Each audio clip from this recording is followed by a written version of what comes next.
Hello everyone, welcome to SPR trucks YouTube channel.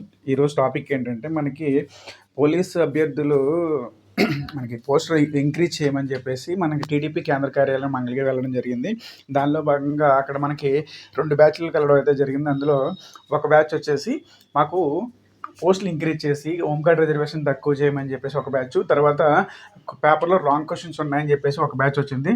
అయితే ఇందులో నేను ముందుగా ఎవరైతే పోస్టులు పెంచమని చెప్పేసి ఉన్నారో వాళ్ళ వైపు వెర్షన్ ఏంటనేది మీకు ఈ వీడియోలో వివరిస్తున్నాను, చూడండి.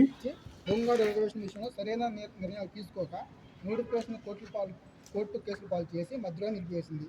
5 సంవత్సరాల నుంచి ఒక్క పోస్ట్ కూడా భర్తీ కాక నిరుపేదలమైన మేము కోచింగ్ ఫీజులు కట్టుకోలేక ఆర్థికంగా చిరిగిపోయి ఉన్నాము.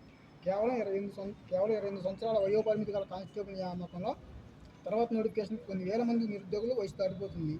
కావున మా పరిస్థితిని అర్థం చేసుకొని డిఎస్సీ అభ్యర్థులకు పోస్టులు పెంచి వారిని ఆదుకున్న విధంగా 2022 కానిస్టేబుల్ నోటిఫికేషన్లోని 6,100 పోస్టులకు మరో 6,100 పోస్టులు కలుపుతూ రాష్ట్ర సేవే లక్ష్యంగా పెట్టుకున్న కానిస్టేబుల్ అభ్యర్థులకు కూడా భరోసా ఇవ్వమని రాష్ట్ర ప్రభుత్వాన్ని వేడుకుంటున్నాము. ఇది ఒక పాయింట్.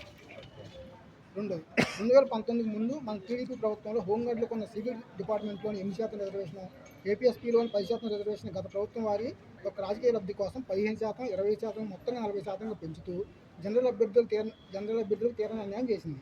ఈ విషయంపై మీరు విచారణ జరిపి జీవో 97 సవరణ చేసి అర్థమైన 40% రిజర్వేషన్ తగ్గించి అందరికీ సమన్వయం చేయాలని కోరుకుంటున్నాము.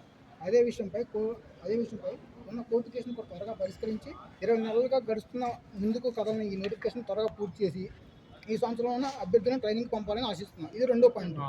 3వది, సబ్ ఇన్స్పెక్టర్ పోస్టు విషయంలోనూ లక్షల మంది నిరుద్యోగులకు తీవ్ర అన్యాయం జరిగింది. ప్రతి ఏటా 500 సబ్ ఇన్స్పెక్టర్ పోస్టును భర్తీ చేస్తానని చెప్పి మొత్తం 5 సంవత్సరాలు కేవలం 411 ఖాళీలు మాత్రమే భర్తీ చేసింది గత ప్రభుత్వం.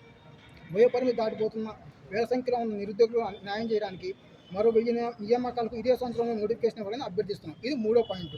సో ఇక్కడ కానిస్టేబుల్ది సరిపోతుంది, ఎస్ఐ వాళ్ళకి కూడా విన్నారు కదా ఫ్రెండ్స్. ఇదేంటంటే ఒక వెర్షన్, పోస్టులు పెంచమనే వాళ్ళ వెర్షను షేక్ సిద్దిక్ గారు అయితే రావడం జరిగింది. మా వెర్షన్ ఆయనకు వినిపించాము. ఆయన మన టీడీపీ పెద్దలకు మన యొక్క రిప్రజెంటేషన్ అనేది ఇవ్వడం జరిగింది. అది నెక్స్ట్ వీడియోలో మీకు అప్డేట్ చేస్తాను. ఆ రిప్రజెంటేషన్ ఏమి ఇచ్చారంటే అనేది మీరు కూడా విందురు. కానీ ఆ తర్వాత 3వ వీడియోలో ఏంటంటే మనకి అసెంబ్లీ బయటకు వచ్చిన తర్వాత సిద్దిక్ గారు ఏం చెప్పారనేది కూడా విందురు. కానీ